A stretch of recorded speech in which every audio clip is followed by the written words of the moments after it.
I want to be the best. Not just good. Not just great. I'm talking about the best there ever was. I want to help make this team the greatest WNBA team there's ever been. But more than that, I want to win for my teammates. I want to win for this franchise. That mindset, that hunger, that fire, that's the energy we've been watching unfold every single night. Step back 3 over Breanna Stewart. Deep logo range. From the Houston logo. Wow. That's not just a shot, that's a statement. That's the kind of confidence that shifts arenas, that electrifies crowds, that makes fans rise before the ball even splashes through the net. And welcome back to Basketball Fan, because what we're witnessing right now isn't just highlights, it's history in motion.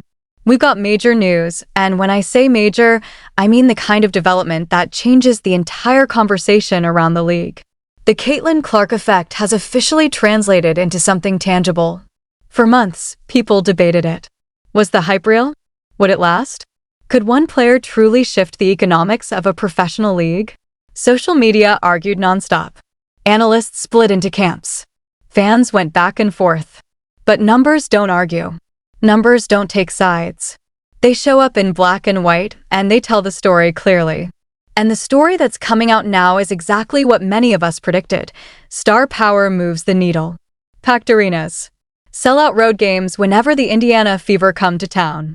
Television ratings climbing to levels the WNBA hasn't seen in years. Merchandise flying off shelves. National broadcasts suddenly becoming must-watch events. That's not coincidence. That's not random timing. That's impact. That's attention magnetism. That's what happens when a generational talent enters a league ready for a spark. And while the league absolutely has other stars, and yes, the talent pool across the WNBA is deep and competitive, when we talk specifically about financial impact, about viewership spikes, about measurable growth in revenue streams, one name became the centerpiece of the national conversation. Now, there has been discussion about shared credit. Angel Reese has publicly said that the surge in popularity isn't about just one player, that multiple stars and storylines have contributed to the league's momentum. And she's right in the sense that rivalries, personalities, and fresh storylines all matter. The league is stronger when multiple players shine. But when you isolate the metrics, ticket demand, national TV ratings, road attendance bumps, the pattern becomes clear. The Caitlin Clark effect isn't just a catchy phrase. It's a business case study unfolding in real time. Here's where things get even more interesting. Reports about the league finally getting into the green, potentially turning a profit for a season, are being circulated by the Women's National Basketball Players Association, the Players Union. That timing matters, because we're in a period of serious collective bargaining discussions. When financial numbers start surfacing publicly during negotiation windows, it's rarely accidental. Transparency? Maybe. Strategic leverage? Possibly. Because if revenue is up, significantly up, then naturally, conversations about revenue sharing, salary increases, charter travel, and long-term investment get louder. Commissioner Kathy Engelbert previously emphasized long-term growth and collective progress. The messaging focused on sustainability, infrastructure, gradual expansion. There was caution about attributing economic transformation to any single individual. And that approach made sense from a league-wide perspective. But now, with financial momentum becoming harder to dismiss, the narrative feels different. If the league is truly seeing meaningful revenue growth, then that growth has catalysts. And one of the most visible catalysts has been the arrival of a player whose range stretches beyond the three-point line and into mainstream sports culture. At Basketball Fan, we've talked about this from the beginning. Star power changes perception. Perception changes attention. Attention drives revenue. And revenue reshapes negotiation dynamics. This isn't about diminishing anyone else's contributions, it's about acknowledging impact when the data reflects it. When road arenas sell out weeks in advance. When casual sports fans who previously didn't follow the WNBA start tuning in. When highlight clips circulate beyond basketball circles and enter broader sports debate platforms. That's growth. The bigger picture here is that the WNBA may be entering a new phase. If one season in the green becomes a stepping stone rather than a one-time spike, then we're talking about a structural shift. And structural shifts create ripple effects, from player salaries to expansion opportunities to global branding. The Caitlin Clark effect, whether you view it as singular or part of a broader rookie class wave, has undeniably accelerated the timeline of attention. And the most powerful part? The player at the center of it all keeps saying the right things. She talks about wanting to be the best, about winning for her teammates, about elevating the franchise. That mindset doesn't just build a personal brand, it builds belief. Belief in a locker room, belief in a fan base, belief in a league that's been pushing for mainstream respect for decades.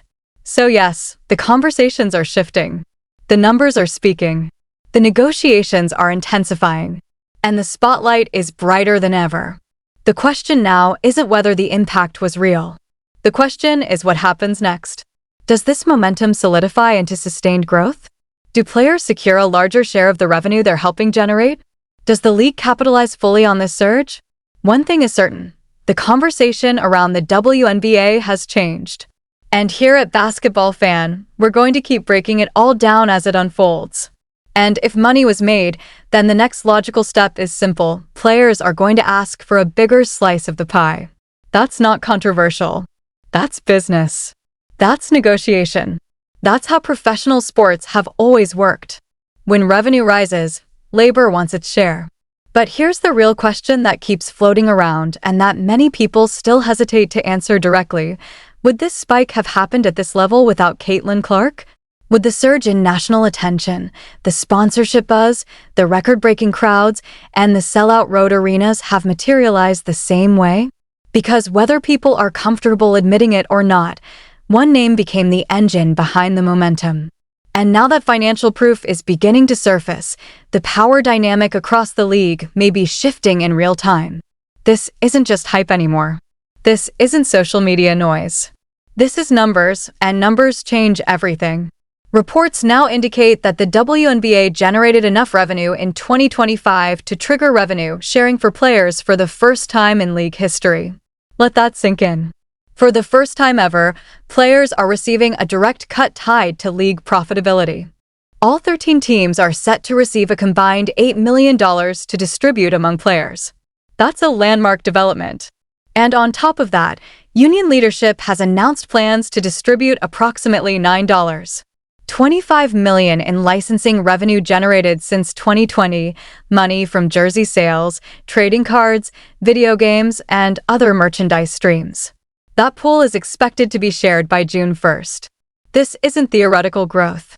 This is tangible financial return flowing back to the athletes. Now, I already know some people are asking, what does Caitlin Clark have to do with this? And at Basketball Fan, we're going to say it plainly, she has everything to do with it. When we're talking about accelerated momentum, about ticket sales surging in every arena she steps into, about national broadcasts drawing record audiences, about merchandise moving at unprecedented rates, that wave didn't just appear out of nowhere. It arrived with one central figure amplifying the spotlight. That doesn't mean other players haven't contributed. The league is full of talent. But when you isolate measurable impact at scale, the kind that pushes a league into revenue-sharing territory for the first time, you have to acknowledge the catalyst. This isn't about distractions. It's not about side debates or minimizing anyone else's contributions. It's about understanding influence at the highest level. When you say Caitlin Clark's name right now, you're talking about real economic impact. You're talking about a player whose presence alone changes ticket demand curves, television negotiations, sponsorship conversations, and merchandising pipelines. That's not opinion, that's reflected in the timing of the numbers we're seeing. So what does this mean? It means leverage. It means players now have documented proof that growth isn't just a talking point, it's a financial reality. And once revenue sharing enters the equation, future collective bargaining discussions take on an entirely different tone. Because now there's precedent. Now there's evidence. Now there's data that can be referenced when negotiating salary structures, revenue splits, and long-term investment commitments. At Basketball Fan, we've been saying this from day one. Star power drives economics. Economics drive negotiation. And negotiation reshapes leagues. The WNBA entering revenue-sharing territory isn't just a milestone, it's a signal. A signal that the business model is evolving. A signal that momentum has translated into measurable dollars. And a signal that the influence of one transcendent player can accelerate timelines faster than anyone expected. So yeah, what does that mean? It means the conversation has officially changed. It means the balance of power could be tilting. And it means the next round of negotiations won't just be about hope for growth, they'll be about proven growth. And that's a completely different ballgame. When you look at the numbers, it's all sitting there in black and white. Caitlin Clark jersey sales. Trading card profits. Record-breaking memorabilia. A 2024 Rookie Royalty WNBA Flawless Logo Woman 1 of one card selling for $660,000 at public auction, the most expensive card ever sold for a female athlete. Let that sink in. That's not hype. That's not social media chatter. That's cold, verified market value. On top of that, Clark ranked second in combined WNBA and NBA jersey sales, which is almost unheard of for a rookie in her first professional season. You know what that means, right? That's the money everyone's been talking about. That's a direct stream feeding into the licensing pool. Out of that reported $9+ million in shared licensing revenue, those jersey sales, those trading cards, those video game appearances, that's a huge piece of the pie. The proof isn't hidden. It's right there in front of everybody. That's revenue. That's measurable impact. Let's stop dancing around it. Caitlin Clark played a major role in making that happen. Like it or not, her presence brought attention, eyeballs, and dollars. Arenas didn't just start selling out by coincidence. National ratings didn't just spike randomly. Merchandise didn't just fly off shelves for no reason. When a true needle mover steps into a league, the financial ripple effect follows. And that's exactly what we've seen. At Basketball Fan, we call it like it is, this kind of economic shift doesn't happen without a catalyst. Now, ESPN reported that for the first time in league history, the WNBA generated enough revenue in 2025 to trigger revenue sharing with its players. Union leadership confirmed it. That's historic. And you can't separate the timing of that milestone from the surge in attention the league experienced over the last year. When you see packed arenas, record TV numbers, booming merchandise sales, and secondary markets exploding with demand, that's not accidental growth. That's star-driven acceleration. Because of that, there's an argument to be made that Clark deserves real acknowledgement. Real appreciation. Not just surface-level praise, but genuine recognition for the role she played in elevating the spotlight. For months, critics questioned whether the hype was sustainable. Some downplayed her impact. Even respected legends like Sheryl Swoopes raised doubts about the scale of the attention. But when the financials start backing up what fans were already seeing with their own eyes, it shifts the tone of the conversation. Credit has to be given where it's due. At the same time, this situation isn't one-dimensional. The players absolutely deserve their money. They've helped build this league brick by brick. They've sustained it through years of growth, expansion, and investment. Revenue sharing being triggered is a win for all of them. But there's another side to the table, the owners. And from their perspective, they've invested for years, often operating at losses, funding operations, expanding infrastructure, and absorbing financial risk. Now that money is finally coming in at a higher level, they're cautious. They're saying, we've been here during the lean years. We're not trying to jump into bigger losses again. That's where the tension lives. That's where the lines are drawn in the sand. Players see revenue and want a fair slice. Owners see progress, but remember the years of red ink. And right in the middle of that dynamic is a player whose presence helped accelerate the entire conversation. Whether people love it or not, Caitlin Clark's arrival shifted the economics of the moment.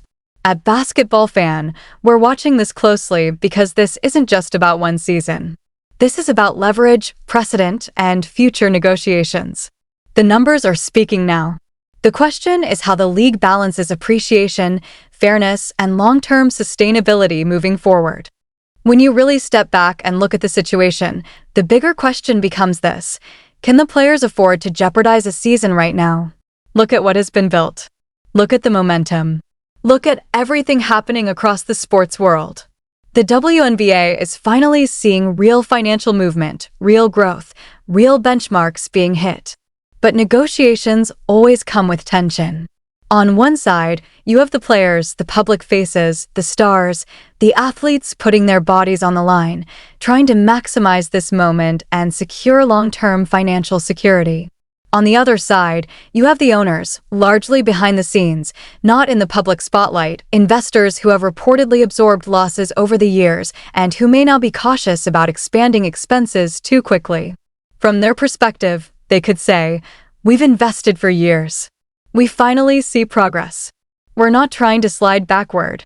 That's the delicate balance. If things escalate too far, the game itself can be hurt. Momentum can stall. And when momentum stalls in a league that's just hitting new financial benchmarks, that's a serious risk. The players are trying to build generational wealth and expand the league's footprint. They deserve their cut, especially now that revenue sharing has officially been triggered for the first time in league history. But there's also the reality of long-term sustainability. As Stephen A. Smith pointed out in his commentary, this can't just be about immediate gains. It has to be about the marathon, not the sprint. Strive to get what you deserve, absolutely. Push hard in negotiations. But be reasonable. Understand where the lines are drawn in the sand and work strategically from there. The concept is simple: a rising tide lifts all boats. Whoever is driving the marketing wave, whether that's Caitlin Clark or any other star, ride that wave unapologetically. Because increased visibility builds popularity. Popularity builds revenue. Revenue builds leverage. And over time, everyone benefits. It can't always be about what you want right now in the immediate moment. Sometimes sustained growth over several seasons creates a much bigger payoff than forcing a standoff at the peak of momentum. At Basketball Fan, we see both sides of this. The players have earned the right to demand fairness, especially with documented revenue increases now on the table. At the same time, protecting the season protects the growth. According to detailed reporting shared with ESPN, the league generated enough revenue in 2025 to officially trigger revenue sharing with players for the first time ever. That didn't happen by accident. That benchmark was calculated carefully, based on clear financial thresholds being met. So now the league stands at a crossroads. The money is finally starting to move. The attention is at an all-time high. The spotlight is brighter than ever. The key question isn't whether growth is happening, it is. The question is how both sides navigate this moment without disrupting the very progress they worked so hard to achieve. Because in the end, sustaining momentum may be just as important as maximizing it. Union leaders revealed that earlier this month the league officially notified player leadership that the financial benchmark had been reached. That's the key detail. The trigger wasn't speculation, it was confirmed internally. All 13 teams will now receive a combined $8 million from the league to distribute among players. That is a landmark moment. And when you talk about hitting revenue targets, you have to understand the context behind those numbers. The benchmarks outlined in the 2020 collective bargaining agreement were built off 2019 revenue figures and then compounded by 20% in the years that followed, all while navigating the COVID-19 pandemic and its financial disruptions.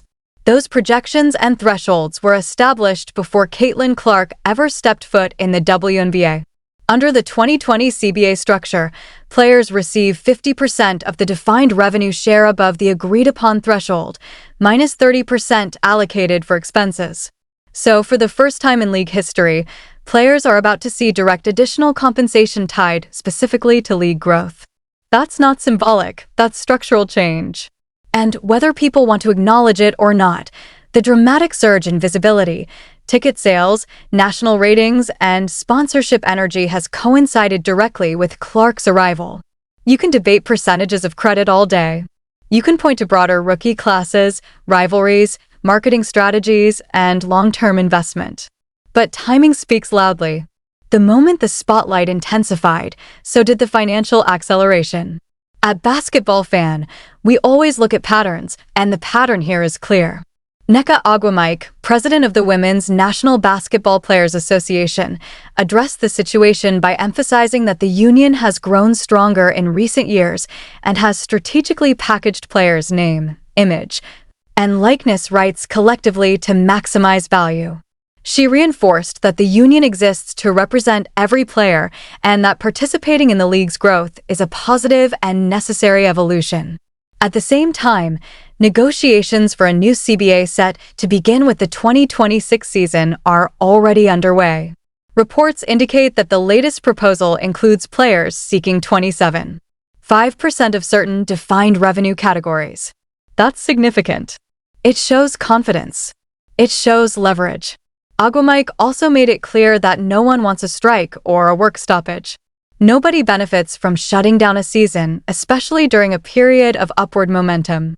But she stressed that preparation is essential in negotiations. That's just responsible leadership. Even NBA Commissioner Adam Silver has acknowledged in the past that major labor agreements often get finalized at the 11th hour. Tension is part of the process. Deadlines create clarity. Here's the bottom line. After nearly 19 years of financial challenges and operating losses, the WNBA has now reached a point where revenue sharing has officially been triggered. That is historic. And it happened during the era when Caitlin Clark stepped into the league and brought unprecedented national attention with her. At Basketball Fan, we're not ignoring the broader efforts that built this foundation, but we also aren't pretending the timing is random. The league has crossed a financial threshold it had never reached before, and it did so during a period of record-breaking visibility and commercial momentum. Now the real question becomes how both sides build on this breakthrough without disrupting the growth that finally pushed them over the line.